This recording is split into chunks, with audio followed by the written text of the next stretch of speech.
Miami Dolphins, Los Angeles Rams in a dome on Monday Night Football. This could be an incredible, electric game, but we got to break down what these teams do defensively for your fantasy teams, as well as your higher or lower projections. For Monday night, chances are your fantasy lineups are set. But if you're making picks on these games, you need to know this information. If you've never been to one of these before, my name is Max. I make football content every single day to help you, again, with your fantasy teams and your higher or lower projections using data for run scheme, coverage matrix, and overall logistics about the game. And the biggest logistical point of this game is Tyreek Hill. Now, before we talk about Tyreek Hill, if you're new, you've never been to one of these, make sure you subscribe below and hit the like button if you enjoy content like this. But it sounds like Tyreek Hill is playing. This is being recorded on Sunday night prior to the game.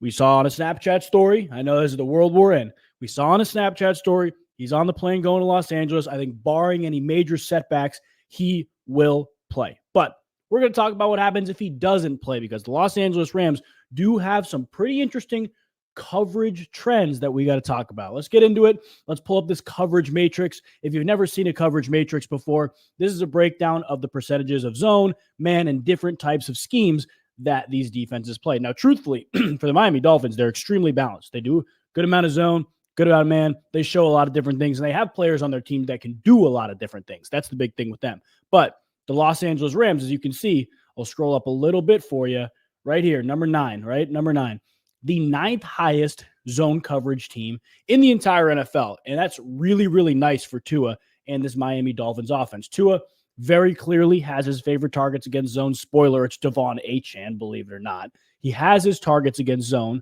that he likes to use. Devon Achane, 2.14 yards per out run.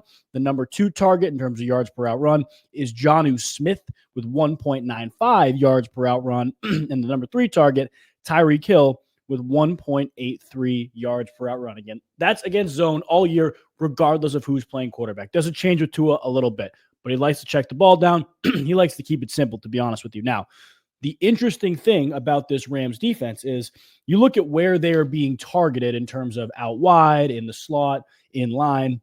They're in the middle, towards the bottom, and a lot of them, they're barely being targeted in line. But the out wide target rate is the 4th highest in the NFL for this Los Angeles Rams defense. It means that Tua, or whoever is playing quarterback, is going to try to pump the ball out wide and give opportunities to the guys out there. Now, the 3 guys I just mentioned, Devon Achane, Jonnu Smith, and Tyreek Hill, really don't run a ton of routes from out wide. Tyreek Hill obviously does as a pure wide receiver, right? But the other guys, like, they don't. Obviously, Devon Achane's not going to run a lot of routes from out wide. But you look at the wide route rate, and it's Jalen Waddle, Robbie Chosen if he's playing. You have other guys. Tyreek Hill's obviously running a good amount, about 63% of his routes from the outside, but Jalen Waddle is the main out wide guy. Odell's up to 43% now, especially with Braxton Berrios done for the year. There are other guys that should have opportunities. Now, I look at the projections, and I think this is going to be a pass fest. It's very interesting when you look at this Rams defense because they're good against the run in terms of efficiency, but teams really like to run the football against them. Now, personally, I think those holistic numbers, because they are the 9th highest rush yards per game allowed team in the NFL while being the 11th lowest yards per carry team in the NFL. I think a large portion of that came in the weeks where there was no Cup, there was no Puka, and teams were beating them. Right there, 1-4. They had 1 win at one point, and now they're back up close to 500 at 500.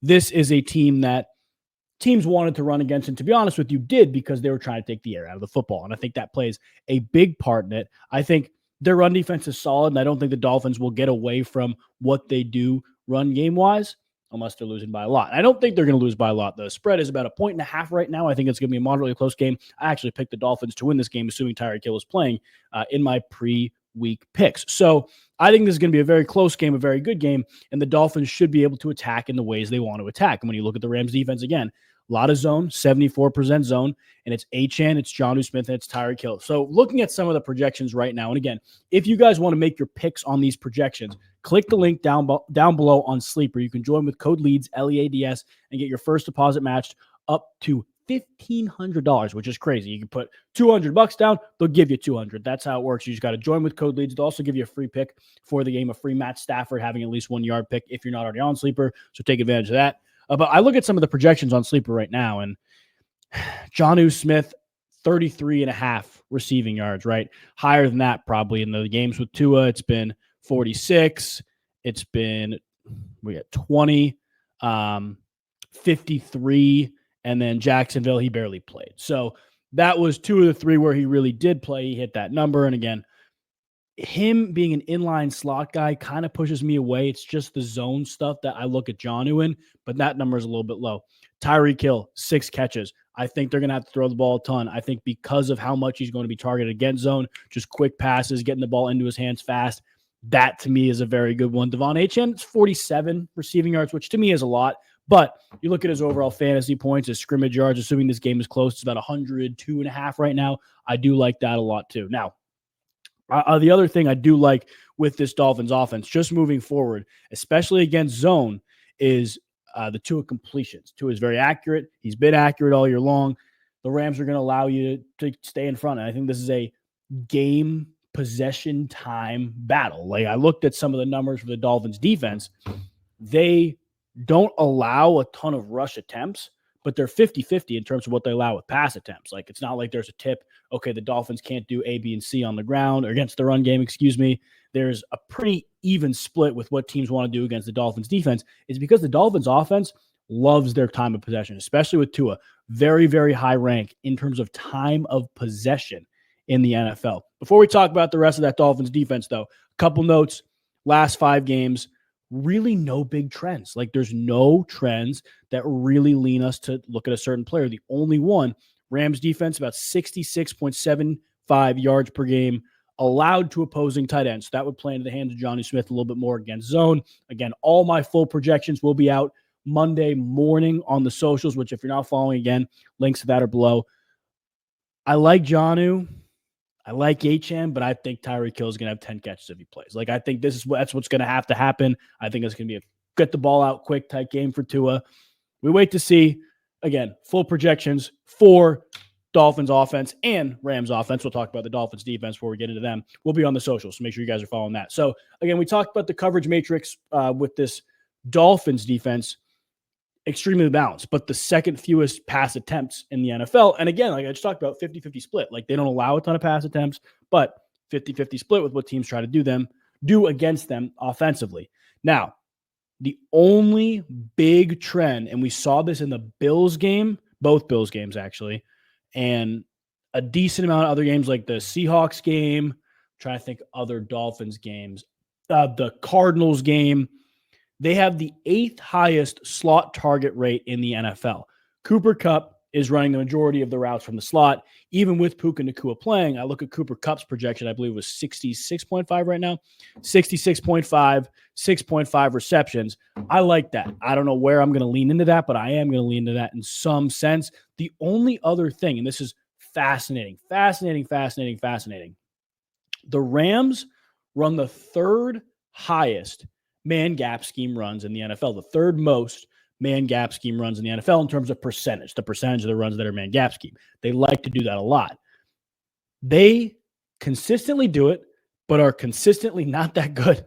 The 2nd worst yards per carry in those man gap scheme runs. But the Miami Dolphins defense is bottom 10 in man gap scheme yards per carry allowed. So again, if you're looking at traditional like sportsbook type stuff, longest rush for Kyren Williams because the explosive plays will be there. The matchups are there.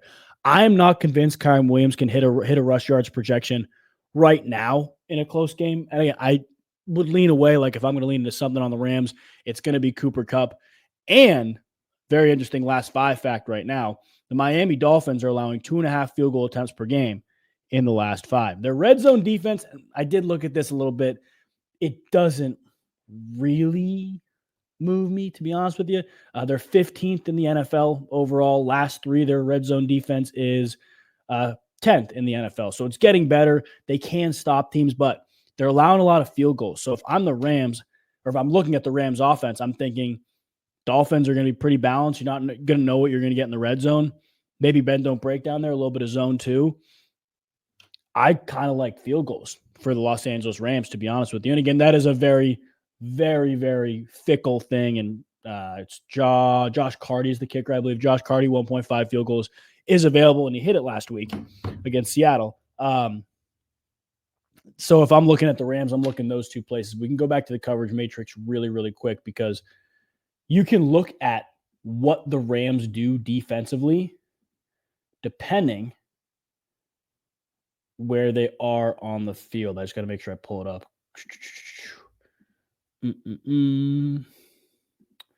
Stand by with me.